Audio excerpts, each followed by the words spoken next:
Imaginem a seguinte situação. Um detetive famoso na Inglaterra, mas que já está aposentado, recebe na sua casa um bilhete assinado por um homem ou mulher, não se sabe, ele usa um codinome, dizendo para ele prestar atenção em uma cidade, em uma data específica. Provavelmente vai acontecer um crime ali e o criminoso está convidando o detetive a descobrir quem ele é. Ele está desafiando o detetive, está desafiando a polícia e ninguém nem sabe que tipo de crime vai acontecer. Na verdade, eles nem sabem se de fato vai acontecer alguma coisa. Esse é o inicinho da história do livro que eu vou falar no vídeo de hoje, a minha leitura mais recente. Se você assistiu os vlogs que eu postei nas últimas 2 semanas, você já sabe que livro que é, porque foi justamente ele que eu levei pra viagem que eu fiz e filmei. Mas se você não assistiu, fica aqui comigo que você já vai descobrir que livro é esse. Eu sou a Marina Piva e esse é o Tanto Livro Pra Ler.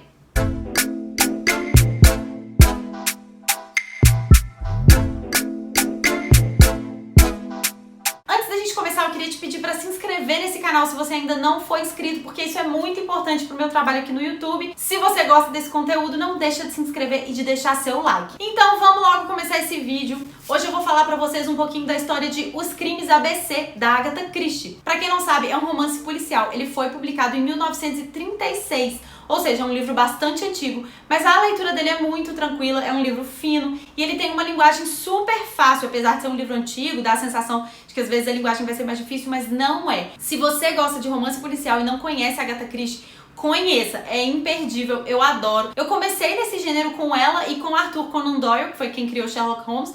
São até estruturas parecidas, eu vou falar sobre isso no vídeo. Se você gosta ou quer conhecer o gênero, Agatha Christie é muito indicado. E esse livro aqui é um dos que eu indico também. Vamos falar então um pouquinho da história. É o seguinte, em Os Crimes ABC, a gente tem a narrativa do Hastings, que é um super amigo do Hercule Poirot. Gostaram da minha pronúncia? Hercule Poirot. Hercule Poirot. Hercule Poirot é um dos personagens mais famosos da Agatha Christie. Ele é o detetive de várias das histórias dela. É como se fosse o Sherlock Holmes dos livros do Arthur Conan Doyle.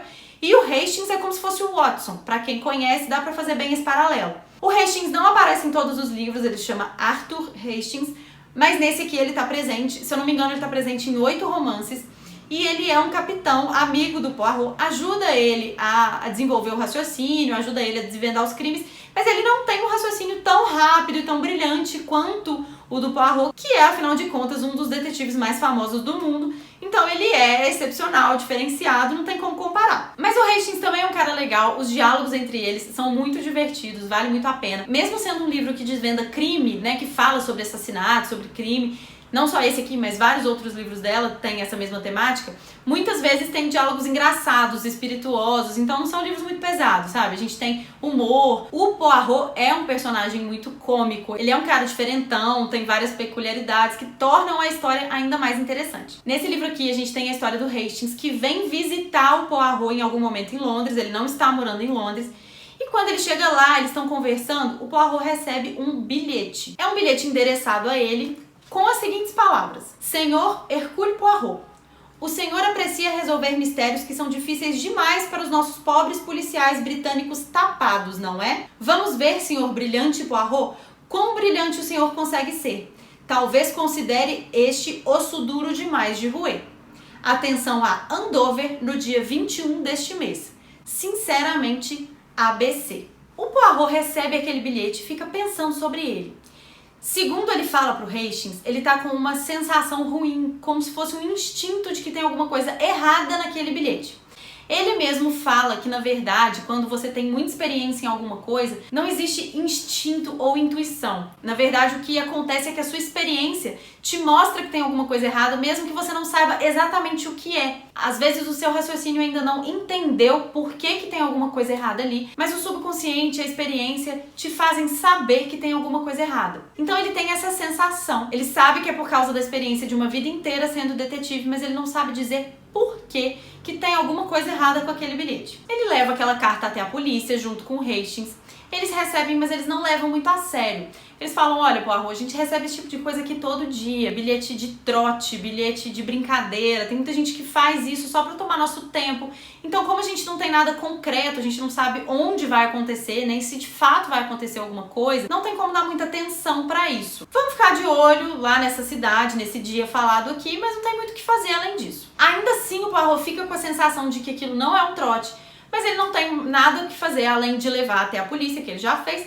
Então só resta aguardar até o dia chegar. O Hastings ainda está em Londres no dia 22, que foi o dia seguinte ao dia citado no bilhete, quando o Poirot recebe a visita de um policial na sua casa, informando que no dia anterior, que foi o dia 21, não aconteceu nada de especial em Andover. Ele ligou para a polícia de lá, avisou, né, que poderia acontecer alguma coisa e teve informação de que não aconteceu nada, só uma vidraça foi quebrada, alguma coisa assim, mas nada de alarmante. Então que provavelmente aquele bilhete foi só um trote. O Poirot continua com aquele sentimento estranho com relação ao bilhete, mas tudo bem, se não aconteceu nada, menos mal. Um pouco mais tarde naquele dia, o mesmo policial telefona para ele e diz que na ronda do dia 22, um policial encontrou uma senhora assassinada dentro de uma tabacaria onde ela trabalhava, era dela o lugar, e que ela tinha sido assassinada no dia 21, mas que ela caiu atrás do balcão, então ninguém encontrou o corpo até o dia seguinte. Acontece que a polícia vai conversar com as pessoas ali ao redor e descobre que essa senhora tinha um ex-marido que era alcoólatra e ameaçava sempre a vida dela, ia frequentemente até o estabelecimento, brigava com ela, tirava dinheiro dela, agredia ela. Então ele é já de cara o principal suspeito da polícia. Não é um crime que chamou muita atenção da população porque foi uma coisa discreta, pouca gente ficou sabendo, ninguém viu acontecer. Ela já era uma senhora idosa, não era uma pessoa de grande relevância na sociedade local, poucas pessoas conheciam ela. Então não chamou muita atenção da mídia, foi um crime bem discreto e os policiais não acreditam que isso tenha alguma coisa a ver com o bilhete do Poirot, acreditam que tenha sido só uma infeliz coincidência. O Poirot e o Hastings então resolvem se dirigir ao local do crime para ver se eles descobrem alguma coisa. E dentro da tabacaria, o Poirot descobre um guia ferroviário chamado ABC, que foi exatamente como o bilhete foi assinado. Era um guia ferroviário bastante comum na época, popular, as pessoas usavam muito para se deslocar, né, para descobrir quais seriam as linhas que elas precisavam pegar para ir de uma cidade a outra. Era vendido em papelaria, era bem fácil de encontrar. E ele chamava ABC porque ele trazia todas as linhas ferroviárias em ordem alfabética. Mas Poirot não acredita que seja uma coincidência o fato de ter um guia dentro da loja onde ela foi assassinada. Ele acha que realmente o assassino assinou o crime deixando aquele guia no estabelecimento. Ele conversa com os vizinhos, conversa com uma sobrinha que essa senhora falecida deixou, conversa também com o ex-marido dela. E percebe que ele é um alcoólatra já em grau bastante avançado, que ele tem bastante sequela da doença e tem um emocional muito abalado. Ele vê de cara que o perfil daquele homem não é o perfil de quem premeditaria um crime como aquele, de quem mandaria uma carta desafiando um detetive famoso. Ele percebe que não bate muito. Isso chama ainda mais a atenção dele, porque ele começa a raciocinar da seguinte forma: se fosse um assalto, né, um roubo à tabacaria, eles teriam levado alguma coisa, o que não aconteceu. Se fosse um crime praticado pelo ex-marido dela, provavelmente teria sido no meio de uma discussão, as pessoas teriam visto. Ela foi atingida na nuca. Se fosse uma discussão, ela não estaria de costas para ele naquele momento. Aparentemente, ela estava pegando alguma mercadoria quando ela foi atingida. Então, provavelmente foi uma pessoa que se mostrou como cliente. E quando ela foi pegar a mercadoria, ela foi atingida. E uma coisa que intriga ele é que se fosse uma pessoa que queria matá-la por uma vingança, por algum outro motivo que não estivesse claro, era só matar e não falar nada pra ninguém, que a culpa recairia sobre o ex-marido, que já ameaçava ela com frequência. Então ele percebe que a situação é um pouco mais complicada do que parece. Como era um ponto comercial, diversas pessoas entraram e saíram da tabacaria o dia todo. Então não é possível identificar quem cometeu o crime. Alguém pode ter entrado depois, não necessariamente foi o último que entrou que matou ela, porque alguém pode ter entrado depois. O corpo dela não estava numa área visível, então a pessoa pode ter entrado lá, visto que não tinha ninguém e saído. Então não tem muito como saber o que aconteceu. Só que o Poirot tem certeza que isso vai ter desdobramento e que o assassino ainda vai dar mais pistas, que ele vai aparecer de novo. Mas infelizmente nesse momento só resta aguardar, porque ele já reuniu todas as provas que ele tinha, ele já conversou com todas as pessoas ao redor e não conseguiu descobrir quem cometeu o assassinato. Algum tempo depois, o Poirot recebe mais um bilhete. Mais uma vez ele está na presença do Hastings e esse bilhete continua com o mesmo tom debochado, falando que quem marcou o ponto foi ele, que o Poirot está perdendo o jogo, é como se eles estivessem fazendo parte de um jogo. E continua desafiando ele e traz mais uma cidade e mais uma data. Dessa vez a polícia se convence que de fato estão lidando com um assassino em série. Eles não sabem o motivo que está levando ele a procurar o Poirot, por que ele tá mandando esses bilhetes, se é um inimigo pessoal dele. Eles entendem que eles realmente precisam continuar investigando, vão prestar mais atenção nessa segunda cidade indicada, Mas mais uma vez eles não sabem onde vai acontecer, como vai ser o próximo assassinato, quem vai ser a próxima vítima escolhida. Em paralelo a essa narrativa que traz o Poirot com o Hastings, a polícia, o raciocínio deles, a investigação que eles vão levando, existem narrativas pequenas em capítulos separados, que são poucas linhas, que trazem situações de um homem chamado Alexander Bonaparte Cust. A gente não entende por que aquelas partes estão aparecendo no livro, porque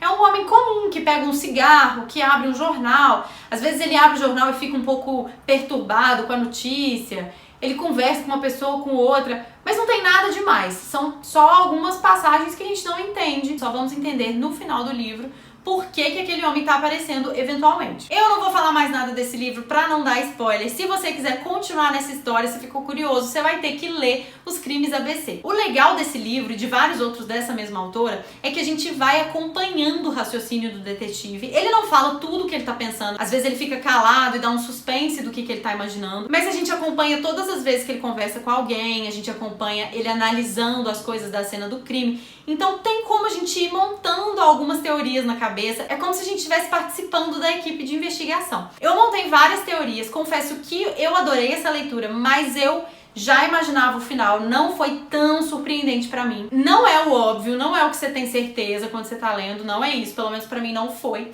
Mas eu consegui juntar algumas partes no meio do texto e imaginar. Não da forma que foi, não com todos os detalhes, mas eu imaginei como seria. No final das contas, todo mundo que cruza o caminho do Poirot é suspeito. A escrita faz com que a gente acabe suspeitando de várias pessoas ao mesmo tempo. Mas se você fizer uma leitura bem atenta e bem cuidadosa, algumas teorias vão sair, pode ser que uma delas seja a certa. Essa é uma história curta, tem 207 páginas, a gente lê rapidinho porque a gente fica muito envolvido. E a linguagem, como eu já falei, é bem fácil, bem tranquila. Então a gente acaba lendo rapidinho, não tem muita enrolação, porque, né, é uma história curtinha, nem cabe muita enrolação. Então é o tipo de livro que eu gosto bastante. Todos os livros dela que eu já li até hoje, esse aqui é o 6º, se eu não me engano, tem esse perfil de serem histórias curtas, onde acontece um crime, e a gente tem um detetive ou uma pessoa específica que vai tentar descobrir quem cometeu. Não são todos que tem o Hercule Poirot, ele é um personagem comum em vários livros, mas tem uma outra detetive que é famosa, que é uma senhora, que na verdade acho que não é detetive profissional, mas eu nunca li nenhum livro com ela. Quando eu ler eu vou trazer aqui pra vocês, pretendo conhecer. E tem livros que também não tem nenhum dos dois, por exemplo, E Não Sobrou Nenhum, que é um livro que eu fiz um IGTV até no Instagram. Inclusive, se você não me segue lá, é @tantolivro-pra-ler. Eu sempre falo sobre as minhas leituras atuais, eu sempre explico um pouquinho dos livros que eu tô lendo, e tem alguns IGTVs lá também. E tem um IGTV específico que fala de E Não Sobrou Nenhum, que é um livro que não tem nenhum detetive pra contar a história pra gente. Inclusive é um livro muito, muito divertido. Vai lá assistir o IGTV porque é outra dica maravilhosa. Esse aqui não é o meu favorito que eu já li dela. Eu gostei demais de Não Sobrou Nenhum, que é esse que eu acabei de falar, e Assassinato no Expresso do Oriente, que já teve uma adaptação no cinema, né? Muito bom. Pra quem não viu, fica a dica tanto do filme quanto do livro. E eu não consigo me decidir entre esses dois. São os meus dois favoritos até agora. Mas eu também gostei muito dos Crimes de ABC. Então se você quiser comprar ele, já compra Assassinato no Expresso do Oriente e Não Sobrou Nenhum de uma vez, porque eu acho que você vai amar os três. Esse livro aqui já foi adaptado para uma série feita pela BBC. Tá na Globoplay, tem só 3 episódios, mas eu ainda não assisti, quero assistir. Inclusive tem o Rupert Grint, que é o Rony Weasley da série de Harry Potter, fazendo um policial. Os livros da Agatha Christie são amplamente adaptados para cinema, para série, porque são histórias muito ricas, muito legais. Ela realmente inspira muitas obras que surgem atualmente. E se você gosta de romance policial, mas não conhece a obra dela, eu indico muito, porque provavelmente os grandes escritores atuais de romance policial se inspiram em autoras como ela, que é uma autora antiga. Ela tem mais de 80 livros publicados. Ela continua inspirando muita gente, muitas obras. Saiu um filme recentemente que chama Entre Facas e Segredos, que eu também não assisti, por incrível que pareça. É o tipo de filme que eu tenho certeza que eu vou amar, mas eu ainda não assisti. Eu sei que ele tem um elenco absurdo, inclusive o Daniel Craig, que acabou de se aposentar como 007, é o detetive desse filme, que foi indiretamente inspirado na obra dela. Então ele não é baseado em nenhum livro específico, mas ele foi construído com a mesma estrutura que vários dos livros dela também foram. Se eu não me engano, vai sair uma continuação pra esse filme, e assim que possível eu vou assistir, porque eu tenho certeza que eu vou gostar. Eu adoro o Daniel Craig, eu acabei de assistir o 007 que saiu agora, o Sem Tempo Pra Morrer, que é o último que ele fez, né? Agora não vai ser mais ele. E eu amei, mas isso não é o tema do vídeo de hoje. Mas fica também a dica, se você não assistiu o 007, o último que saiu, assista, porque é maravilhoso. Então, resumindo, se você gosta de romance policial, se você gosta de livro de suspense, de investigação criminal, Agatha Christie é imperdível. Se você gostou do início dessa história, não deixe de conferir. E eu espero que vocês tenham gostado do vídeo de hoje, espero que vocês tenham ficado curiosos para conhecer um pouquinho mais dessa história. Se você conhece alguém que pode se interessar por esse tipo de leitura ou alguém que vai gostar do tipo de conteúdo que eu trago aqui no canal, compartilhe esse vídeo, me ajuda a tornar ele um pouco mais conhecido. Deixa aqui seu comentário também se você já leu alguma coisa da Agatha Christie, se você conhece esse livro, se gostou. Pode me indicar outros livros dela também que sejam legais para conhecer. Eu já tô inclusive fazendo essa pergunta lá no Instagram para pegar outros nomes para saber quais serão as próximas obras dela que eu vou conhecer, porque eu realmente adoro. Eu vou deixar na descrição desse vídeo também um link se você quiser comprar Os Crimes ABC na Amazon e um link geral também se você quiser comprar qualquer outra coisa na Amazon, porque comprando por esse link aqui, você patrocina esse canal sem gastar nada a mais por isso. Muito obrigada por ter ficado até o final desse vídeo. Eu te espero no próximo. Um beijo e tchau!